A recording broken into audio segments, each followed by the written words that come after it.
J'attends d'eux qu'ils clarifient et formalisent leurs demandes à l'égard de la France et de la communauté internationale. Souhaitent-ils notre présence? Ont-ils besoin de nous? Je veux des réponses claires et assumées sur ces questions.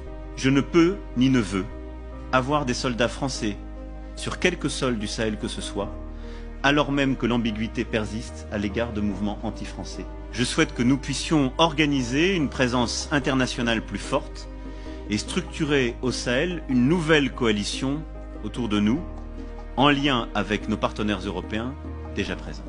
Le président français demande à nos chefs d'État africains francophones de fermer nos bouches. Parce que, selon lui, nous cultivons un sentiment anti-français. Mais vous savez très bien que c'est faux. Monsieur le président Macron, il n'y a pas de sentiment anti-français ici. Ce que vous appelez sentiment anti-français, d'ailleurs, comment vous allez présenter ça? Je suis en train de parler en français là. J'ai rien contre le français en tant que langue. Je parle pas en sénoufou ou en djoula ou en serer ou en wolof ou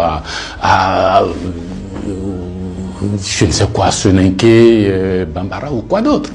Je parle en français. Je n'ai rien contre le français. J'écris, je m'exprime, je travaille en français.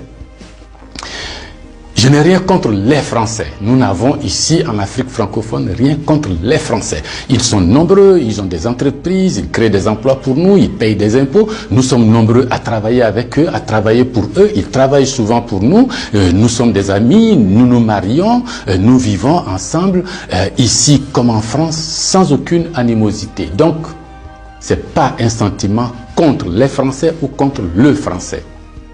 Ce que vous appelez sentiment anti-français en réalité, c'est un ras-le-bol, c'est une révolte, c'est un refus de la mainmise de l'État français sur nos autorités et par ricochet sur nos économies, sur nos peuples. C'est ce que nous refusons. Les relations incestueuses entre l'État français et les États africains, c'est ce que nous refusons. Les relations de connivence entre l'État français et les États africains, c'est ce que nous refusons. Parce que simplement ces relations étouffent la démocratie, ces relations étouffent le respect des droits de l'homme, ces relations étouffent la possibilité que nous devons avoir de demander des comptes à nos dirigeants. Ces relations étouffent l'expression plurielle chez nous. Il n'y a que ce que le président dit parce qu'il est d'accord avec Paris, donc c'est ce que lui dit qui est bon. Monsieur le président, c'est ce qui nous révolte. On a le sentiment que vous êtes complice de nos chefs d'État pour nous brimer. On a le sentiment que les droits de l'homme que vous faites respecter en France, les libertés individuelles que vous faites respecter en France, la déclaration universelle des droits en France, déclaré là-bas par vos ancêtres, monsieur le président, on a l'impression que vous considérez que nous, en Afrique, on n'a pas droit à cela. Nous, en Afrique, on n'est pas digne de cela. Nous, en Afrique, on n'est pas suffisamment humain pour avoir les droits humains. C'est ce qui révolte cette jeunesse-là. La conséquence, vous voyez chaque jour de nombreux jeunes essayant d'aller là où les droits sont respectés, là où les libertés sont respectées, là où on a le sentiment qu'ils sont des hommes. C'est ce qu'il faut changer, monsieur le président. C'est ce qu'il faut changer. Vous pouvez parler 1000 fois à nos chefs d'État, vous pouvez leur donner des instructions 1000 fois, mais ça ne changera rien dans la tête des populations africaines ici, dans l'esprit des populations africaines ici. L'idée est que nous voulons redevenir des hommes libres. Nos ancêtres ont été vendus comme des marchandises par vos ancêtres. Comme des marchandises. Pendant de 1500 à 1890, c'est par là, comme des marchandises. Nous fermons les yeux là-dessus. Nos parents ont été gouvernés par la décision que vos parents ont prise à Berlin de venir s'accaparer nos territoires, nous-mêmes, nos fleuves, nos rivières, nos matières premières, de prendre possession de nous. Ça a duré près d'un siècle. Fermons les yeux là-dessus. Vos prédécesseurs ont considéré que nos chefs d'État devraient être juste des délégués pour eux, pour nous maintenir ici. Comment on peut avoir le sentiment français quand on descend à l'aéroport d'Abidjan, le boulevard qu'on prend s'appelle Giscard d'Estaing.